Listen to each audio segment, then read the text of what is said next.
Today I'd like to present the sum of natural numbers, the first n of them, in three different ways. Now you may have tried some of these ways yourself, and you may have never seen some of these ways, but that's why I'm here to present them to you, because there's always more than one answer to any problem. So let's start with what even is the sum as I goes from 1 to n of I. This notation just means 1 plus 2 plus 3 plus on and on until n. So we get n minus 2, we have n minus 1, and then we have n, like this. Essentially, the index, which is this bottom part of the sum, is going to be changing by discrete numbers, by integers every single time, and you have a new condition. So you have 1 plus 2 and on and on. So the first method for summing up the first n natural numbers is going to be something that I call the mirror method. So you start by looking at this array, the sum of numbers, and you might notice a special pattern. If I take 1 and n and add them together, I get n plus 1, okay? And while that's not very special on its own, if you take 2 and add it to n minus 1, then guess what? You also get n plus 1. So let's put that down. And if you keep doing that with the 3 and n minus 2, you see the same thing. You get n plus 1. And so it looks like every single number is going to pair with some other number in this set to then sum up to n plus 1. And now the question is left, how many of these pairs are there? And this leaves us with two cases. Because if n is even, so the total number of things we're summing up is even, then we have a perfect number of pairs. So let's say n is even. Then we have a perfect number of pairs of which there are n halves, right? So you have n over 2 pairs. I'm going to write that down. And as a result, each of them is equal to n plus 1. So that's why the sum of the numbers would have to equal n over 2 times n plus 1. And hence we get n times n plus 1 over 2. And that's the answer. But what about the odd case? This is a little bit more tricky if you haven't seen this or handled the odd case before. But it's really not that bad at all. In this case, if it's odd, we have one term of the n terms that's not paired to anything. And that's going to be the n plus 1 over 2 term. So the very middle term of the n natural numbers isn't going to have any friends to pair with to add to n plus 1. But all the others do. And which ones are those? Well, those are going to be the n minus 1 halves pairs, because we already took one of these middle numbers out, so we have n minus 1 numbers left, and so we have an even number.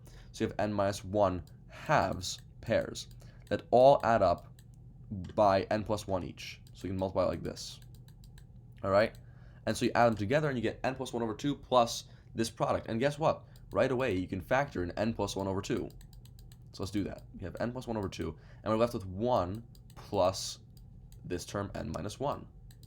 That's just going to become n, and so you get n times n plus 1 over 2.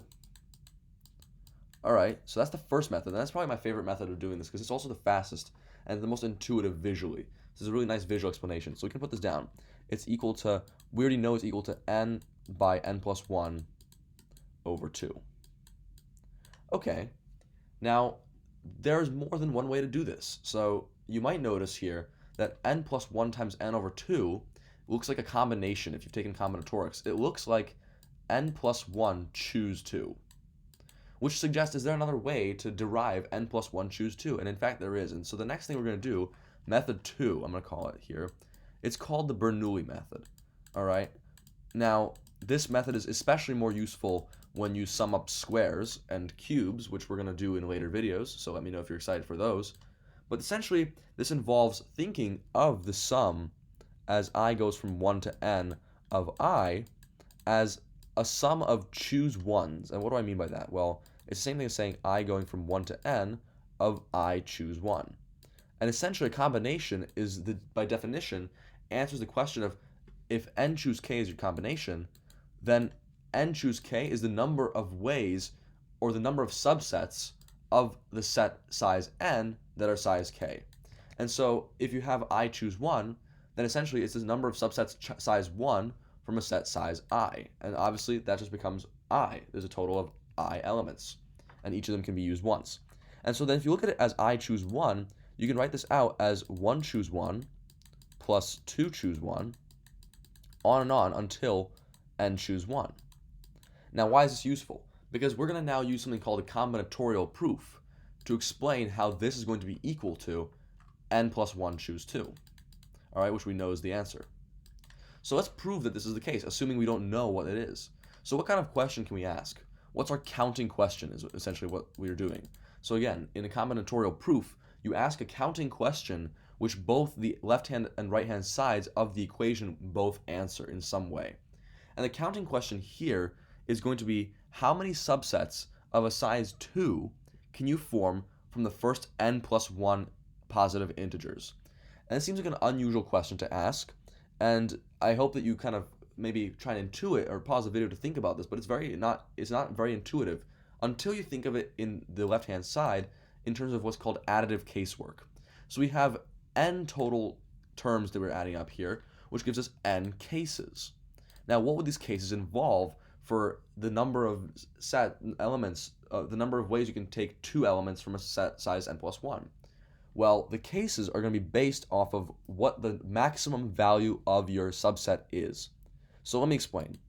In case 1, if the maximum number in your set size n plus 1 is n plus 1, so it's n plus 1 is the max, then you have n elements left to choose 1 from, so you get n choose 1. Okay? And then going to the other extreme, I'm going to say case n. If you have 2 as the maximum number in your set, well, you can't go higher than 2, and since it's going from 1 to n, you can only choose 1. So you can have 1 choose 1. You can only choose 1 element from 1 remaining. And so in between you have induction. You can inductively explain each of these cases yourself, and I encourage you to try out with the 2 choose 1 and n minus 1 choose 1 cases to explain how this works. And eventually you're going to get that this is all added up. But what is this? It answers our counting question, but what else answers the counting question? Well, by definition of a combination, when we talk about how many subsets size k can be chosen from size n, we know that our question is asking how many subsets size 2 can be formed from the first n plus 1 positive integers. And that means we have a main set size n plus 1, and we have subsets size 2, which by definition, all right, so by definition is equal to n plus 1 choose 2. All right, and that's equal to n plus 1 by n over 2. And so that's a nice combinatorial argument, and this is something you might see in high school or undergraduate studies if you try and prove it using the sum of naturals and using this combinatorial argument. Now, there is a third way, and this is going to be the most complicated way, all right? This is going to involve something called generating functions, all right? So generating functions. And what are generating functions? Well, generating functions are a method of encoding a sequence of numbers into an infinite polynomial. So what do I mean? All right, it's written like this. We have g of some sequence g sub n, which goes from kind of g0, g1, g2, on and on to gn. All right, this is our sequence. And we're encoding it in terms of a variable x, and it's going to be a polynomial, basically. So here's our polynomial. It's an infinite sum, n going from 0 to infinity, of gn x to the n. Now, you might be confused even further, but let's just write this out. This sum is the same thing as saying g0 x to the 0, which is going to be 1, plus g1 x to the first power, plus g2x squared, on and on until you get the infinite sum, or just let's just say gn x to the n. So that's essentially what this is. It's not as bad as it looks, I promise. So this is g0 x to the 0, and so yeah, you've just successfully encoded a sequence as coefficients of a polynomial. All right, now there's an important notation we should use with generating functions, where if we're looking for the coefficient of the x to the nth term of g, our generating function, which will be g sub n, we can write g sub n is equal to, in square brackets, x to the n, so the coefficient of the x to the nth term of, in curly brackets, g of x. And so we're going to be using this notation a bit further on in this lesson. Now, another ground rule to lay down, so there's a lot of ground rules here, but bear with me, this is going to be important. We're going to be using a special kind of generating function where we have the sequence Sn, okay? That's equal to k choose k plus 1 choose k plus 2 choose k plus 3 choose k, all the way until k plus n choose k. And it turns out that when you put this into a generating function, so if we take the generating function of the sequence in terms of x, our variable, all right, then we get the closed form of this generating function is going to be actually 1 over 1 minus x to the k plus 1. Now, what do I mean by closed form? Well, by closed form, I simply mean that there's a nice way to express this infinite sum and this very long expression in terms of one compact expression, which turns out in this case to be 1 over 1 minus x to the power of k plus 1. So we're going to use this idea later. I'm going to call this the important generating function that we're going to be using later. The important GF. Okay, now it's time to actually get to the real problem. In order to somehow derive the sum of naturals, remember that the question that we're looking for is a sum as I goes from 1 to n of I, we have to find a way to encode this sum as a coefficient of a polynomial. So just for instance, let's let p of x be the function that gives us the sequence and encoding polynomial of, let's see, yeah, of 1 plus 1 plus 2 x plus 1 plus 2 plus 3 x squared plus on and on until 1 plus 2 plus so on and so forth till n of x to the n minus 1. And as you can see, what happens here is that with every next term added, we have an x multiplied. So that's our polynomial. So the coefficient of the x to the n minus first term, written out like this, x to the n minus 1, of p of x, our polynomial, is going to be 1 plus 2 plus all the way to n, which we know is a sum as I goes from 1 to n of I. Now, why is this helpful? Well, now we need to find a nicer form for this. Is there another way we can express p of x in a nicer closed form, where we can then take advantage of a different generating function to find out if there's another way to express the sum of I? And this is where I'm going to introduce an operation called a discrete convolution. All right, here's a discrete convolution. I'm going to write that out. So a discrete convolution involves two generating functions, and it's essentially the way of multiplying them. So if I have the generating function g, which is going to be the function that encodes a lowercase g of n sequence and x, and I have h, which is our generating function, which is going to encode another sequence of numbers, h sub n, in terms of x, then we define g star h, okay, like this.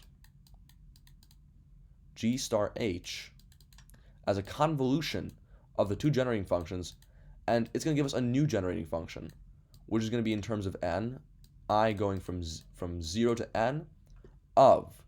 Now, when you multiply these, there's going to be a lot of binomial theorem, right? Because these are sequences, and you're going to have different terms that are going to then group together to have the same x to the nth or x to the ith power coefficient here. And it turns out that this is actually going to be equal to this.